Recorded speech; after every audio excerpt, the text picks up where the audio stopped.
forget retro gaming goodness.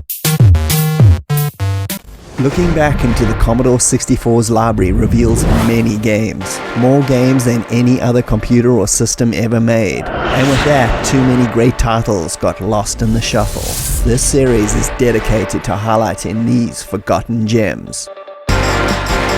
Welcome to Commodore 64 Deep Cuts.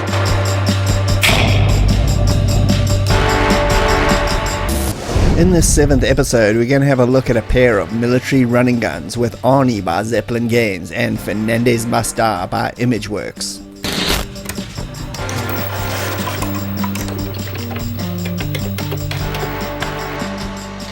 Fernandez Must Die was released in 1988 by Imageworks, a publisher that gave us some real gems on the C64, like First Samurai, Phobia, and Speedball 1 and 2. This was another in a long line of cool top-down military shooters on the C64, coming after favorites such as Commodore and Who Dares Wins 2. This one programmed by Anthony Crowther and David Bishop, the team that gave us the underappreciated and probably future reviewed on this series game called Zigzag a year earlier. And of course another great Imageworks release called Phobia, which I covered in an episode of my Shoot 'em Up Decade series if you want to check that out. I bought this game back in 1988 based solely on the cool name, and this box version you see here is my original cassette version from back then. It's another mad dictator, Fernandez in this case, that's taken over and set up 8 bases, which are the lanes on the map. Each lane you have to rescue as many POWs as possible, loot as much gold, and destroy each base. And of course any poor slob that goes into your crosshairs. At the end of the game, you're awarded medals based on the amount of POWs and gold looted. The gameplay is typical shoot everything and pick up weapons and grenades. You can blow open buildings to enter them, to rescue the POWs and find all that gold. Jeeps are also available which you can jump into and cause havoc with the machine gun and limited rockets. It can also be played in 2-player simultaneous mode, which is real fun with one person driving while the other shoots if you steal a jeep. The levels are also pretty big and sprawling, and you can access 2 menus, with the map brought up by slapping the run stop key to see where to go next, and by hitting the Commodore key enters the stats screen, letting you see how much of the POWs and loot you've picked up so far. Planes also fly overhead, dropping supplies and enemy troops. This is not a perfect game, with some decent music and average graphics, taken down a bit by its weird color scheme, but you get used to it pretty quickly. But more importantly, it plays really well and has tons to offer to the run and gun genre. It kinda doesn't usually come up often in conversations on the C64, probably because of the 2 other games mentioned earlier, usually hog the spotlight. But if you're looking for a nice little military deep cut from a talented C64 programming duo,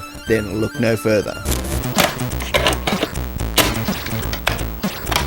Arnie was released in 1992 by Zeppelin Games, a UK budget label company that put out some pretty impressive budget games such as Tornado and Blinky's Scary School, both totally worth checking out. It was an asymmetric military-themed running gun with you dropped into the combat zone and have to take out a mad dictator and kill everybody that crosses your path. This game was coded by the C64 maestro himself, Chris Butler, who gave us great conversions of Commando and Ghosts and Goblins. This was the last C64 game he worked on before disappearing from the scene. This is a well-designed and plain running gun that sends you through only one, but a really big level, taking out everything from enemy soldiers, helicopters, and vehicles. You name it, they throw it at you. You have tons of weapons to pick up along the way to make the trip way more fun, such as rapid-fire machine guns, flamethrowers, and rocket launchers, all with limited ammo as per usual. Like I said earlier, the game only has 1 level, which still lasts a bit longer than a full playthrough of Commando, but is way more challenging than that game. And for a budget release, I feel that's more than adequate, even though more levels would have been cooler. The game's graphics are really good and detailed, and it's very satisfying blowing up vehicles and helicopters, as well as the hordes of enemy soldiers, before taking out that mad dictator at the end in his boss character rage mode. Sound effects do a good job as well, with no music in-game at all, which is usually a downer for a C64 game, but it's not really missed once you get into the heart of the action. action. Gameplay is very well and easy to control, and I like the arrows that show up to show you which way you're supposed to be going, because it is a multi-directional game, so it helps streamline the pace of the run and gun action. Zeppelin put out a sequel also in 1993 without Butler, and it's an average game, not quite as likable as this, but if you enjoy this a lot, it might be worth a look. Its late release on the C64 and budget label status as well means it's a pretty overlooked and forgotten deep cut for a lot of C64 owners that had mostly moved on at that point to the next generation, but it is overall a really fun run and gun title, and one of the C64's best in my opinion, and even though it's short, it still delivers enough thrills for a great evening's playthrough.